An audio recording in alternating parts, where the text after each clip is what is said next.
Hi everyone, welcome to my channel. And if you're one of my new subscribers returning, welcome back. I'm so glad you're here again. I just posted my first art video earlier this month, and today I want to talk about how that went, what I learned, and what changes I'm implementing as I make more videos.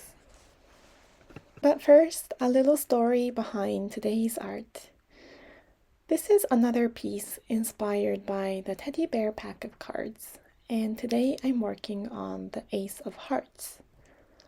As I thought about the composition of this drawing, a very distant memory came back to me. A present from my sister, a teddy bear with a red heart inside. It was something she chose for me at Build-A-Bear workshop, maybe 15 to 20 years ago. These were the simple times, with no smartphones, no Instagram, and building your own teddy bear sounded like magic on its own. I don't know why I forgot about this gift until I started to draw it. It's funny how a blank sheet of paper can awaken something in you that you didn't even know you had. So, this one is for my long-lost Build-A-Bear, whose heart started to beat again, this time in my memory. Please enjoy the drawing as we move on to today's topic, and that is, how's my art YouTube going so far? If you watched my previous video, you know that I've recently gotten into oil pastels. I decided to create my own art channel and managed to post one video so far. And I'm not exaggerating when I tell you that nothing went as I expected. If I were to do like an expectation versus reality recap, it would look something like this. Expectations. Make 4 drawings in one video.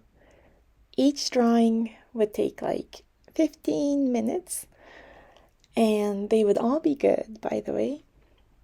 And the whole process would be squeezed into a nice 10-minute video, like a time lapse.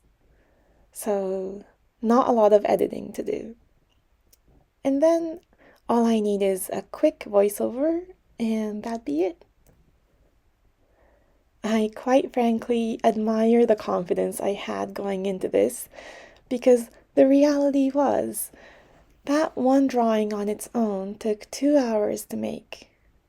When I tried to condense it into a nice 10-minute video, well, the math just wasn't mathing. Because speeding it up at double the speed or triple the speed wasn't going to be enough.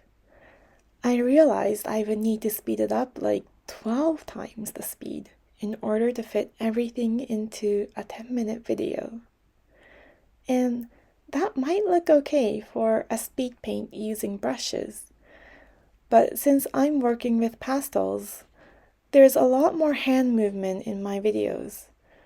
So when sped up that much, it felt very restless and not something I would even want to watch myself. I knew in my mind that I wanted my video to be calm, cozy, and relaxing for the viewer. And so began my editing stage. I cut, I clip, I speed up, speed down, and before I knew it, I was pulling an all-nighter. Then came the voiceover stage. What I started as a quick little voiceover, well, you guessed it, it turned into another all-nighter. So in my mind, I was already thinking, how am I going to do this without burning myself out? I already have a full-time job, so the time I can spend on YouTube is honestly quite limited. That's why I'm trying something new in today's drawing, which is to set myself a time limit. I'm giving myself exactly 30 minutes to finish this drawing, and I figured that way simply doubling the speed would turn it into a nice 15-minute video. Is the end result going to be perfect? No. But was it perfect when I spent hours and hours on it? Well, not really. What if the idea of a perfect work of art or a perfect video is all just in our head? What if my artistic ideas matter despite all that?